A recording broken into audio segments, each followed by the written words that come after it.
तो जैसे कि आज का हमारा टॉपिक रहने वाला है मेनिंजाइटिस। तो मेनिंजाइटिस का पहले क्या करते हैं, थोड़ा सा इंट्रोडक्शन देख लेते हैं। तो इंट्रोडक्शन क्या है कि meningitis is the serious neurological condition है, एक न्यूरोलॉजिकल कंडीशन है।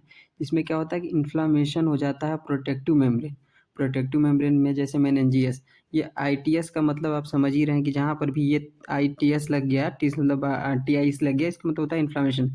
अब बात करते हैं हम इसका इंट्रोडक्शन की। तो आइए देखते हैं इंट्रोडक्शन क्या है ना। तो इंट्रोडक्शन की बात करें, डेफिनेशन की बात करें तो डेफिनेशन क्या है, it is the inflammation of meninges. जैसे कि इंट्रोडक्शन में हमने बात किया था कि इन्फ्लामेशन हो जाता है मेनिंजियस में। ठीक, यहाँ तो कोई क्लियर है। Meningitis is the inflammation of the protective membrane covering the brain and spinal cord. अभी जैसे कि हमने बात भी किया था कि ये क्या होता है, कवरिंग जो लेयर होती है, ये देखिए, covering the brain and spinal cord की जो कवर करके रखती है ना, उससे में क्या होता है, इन्फ्लामेशन हो जाता है। ठीक, अब बात करते हैं इसके पॉजिटिव एजेंट के बारे में। तो पॉजिटिव एजेंट क्या क्या हो सकते हैं। पॉजिटिव एजेंट में जैसे कि यहाँ दिया हुआ है, बैक्टीरिया हो सकता है, वायरस हो सकता है, फंगल हो सकता है। ठीक, अब बैक्टीरिया में भी कुछ ऐसे स्पेसिफिक बैक्टीरिया हैं, जैसे कि ये मेनिंजियोकोकाई है, न्यूमोकोकाई है, हीमोफिलिस इन्फ्लुएंजा है, स्टेप्टोकोकस है, इकोलाई है। ये क्या है, ये सब मतलब कि बैक्टीरिया हैं जो कि लीड करती हैं क्या कि मतलब कि मेनिंजाइटिस होने के कारण को। ठीक, वायरस में क्या कहते हैं, पोलियो वायरस हो सकता है। ठीक, रेबीज़ वायरस हो सकता है, ये देखिए मेन रेबीज़ वायरस है। हेपेटाइटिस वायरस हो सकता है, हर्पस वायरस हो सकता है। ये मतलब कि लीड कर सकती हैं वायरस, जो कि क्या करती हैं, लीड करती हैं मेनिंजाइटिस को। ठीक, अब आगे देखते हैं।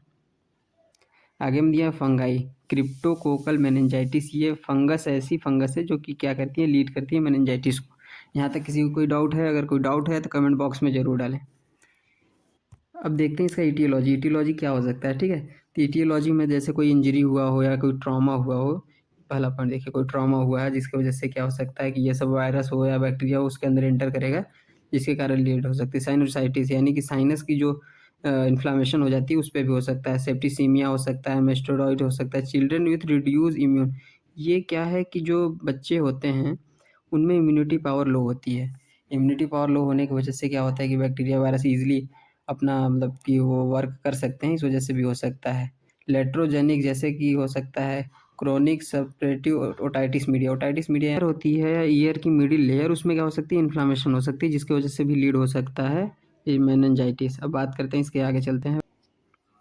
पैथोफिजियोलॉजी में क्या है, ड्यू टू एनी भी हो सकता है, जैसे इंजरी हुआ हो तो वो क्या कर सकता है, इंजरी हुआ कट लगने की वजह से। कट लगने की वजह से क्या है कि जो ये वायरस या बैक्टीरिया होंगे क्या करेंगे, ब्लड स्ट्रीम क्रॉस करके अंदर एंटर करेंगे। एंटर करते ही वो क्या करेंगे, इन्फ्लामेशन रिस्पॉन्स देंगे। जैसे कि क्या होता है कि बैक्टीरिया और बॉडी जो रिस्पॉन्स मतलब बॉडी का जो इम्यून है वो क्या करता है, बैक्टीरिया फाइट करता है, उसकी वजह से क्या होता है, इन्फ्लामेशन हो जाता है। इन्फ्लामेशन होने की वजह से क्या होगा कि वहाँ का जो सेरेब्रल टिश्यू परफ्यूजन होने लगेगा, ब्लड फ्लो जो होगा वो स्लो हो जाएगा। फिर इसके बाद क्या होता है कि जो इन मेनिंजाइटिस इन्फ्लामेशन प्लस पस जो होता है वो क्या करता है, ब्लॉक कर देता है सेरो स्पाइनल को। ठीक, जिससे क्या होता है, फ्लूइड पैथवे जो होता है लीडिंग करता है इंक्रीज इंट्राक्रेनियल प्रेशर को। ठीक, उसके बाद ये देखिए, ये बता रहा है इंट्राक्रेनियल प्रेशर को लीड करता है। अब हाइपरिमेसिस हो जाएगा, फिर एडिमा इन ब्रेन टिश्यू, ये लास्ट पॉइंट। अब देखते हैं इसका कि सिम्टम्स क्या क्या शो होगा। वही नॉर्मली सिम्टम्स जो है, फीवर रहेगा, हेडेक रहेगा, नोजिया, वोमिटिंग, ब्रेडिकार्डिया, हाइपोटेंशन होगा, फोटोफोबिया होगा, सीजर्स आएगा, इरिटेबिलिटी होगा। और दिया पॉजिटिव कर्निंग सिंड्रोम, इसका मतलब होता है enable to patient to extend the language when the knee is flexed at the hip. वो प्रॉपर तरीके से एक्सटेंड नहीं कर पाएगा। डायग्नोसिस इवैल्यूएशन में क्या क्या कर सकते हैं, नॉर्मली वही हिस्ट्री कलेक्शन करेंगे। ठीक, कि प्रीवियस कोई ऐसा हिस्ट्री तो नहीं रहा है, यूरिन एनालिसिस करेंगे, एक्सरे करेंगे, सीटी स्कैन, एमआरआई करेंगे, और फिर इवैल्यूएट करेंगे सीएसएफ प्रेशर को। अगर ये प्रोटेक नॉर्मली जो होता है इसका 20 mg/dl होता है, इससे अगर अधिक जा रहा है तो प्रॉब्लम क्रिएट कर रहा है। और अगर नॉर्मली 50 ग्लूकोज का लेवल जो होता है 50 से 80 mg नॉर्मल होता है, अगर इससे हाई जा रहा है या लो जा रहा है तो भी प्रॉब्लम क्रिएट करेगा। ठीक, अब ब्लड में क्या क्या देखेंगे, डब्ल्यूबीसी काउंट देखेंगे, इन्फेक्शन देखेंगे, सीबीसी देखेंगे, एचबी लेवल देखेंगे, ईएसआर देखेंगे। अब आते हैं इसका मैनेजमेंट पे। मेडिकल मैनेजमेंट में क्या कर सकते हैं, इमेपिरिकल थेरेपी, जिसमें का है रिफैम्पिन है, वैनकोमाइसिन है। ठीक है, एंटी कन्वर्जन थेरेपी, जैसे एंटी कन्वर्जन में क्या दे सकते हैं, फिनो बारबेटोरेट्स है। अवॉइड करेंगे पेंसिलिन, एमिसिलिन, ये एम्पिसिलिन, ये ब्रॉड एंटीबायोटिक होता है जिसे हमें अवॉइड करना है। एंटीबायोटिक थेरेपी दे सकते हैं, कॉर्टिकोस्टेरॉइड्स दे सकते हैं, ऑस्टोमोटिक डाययूरेटिक्स सच है मैनिटोल।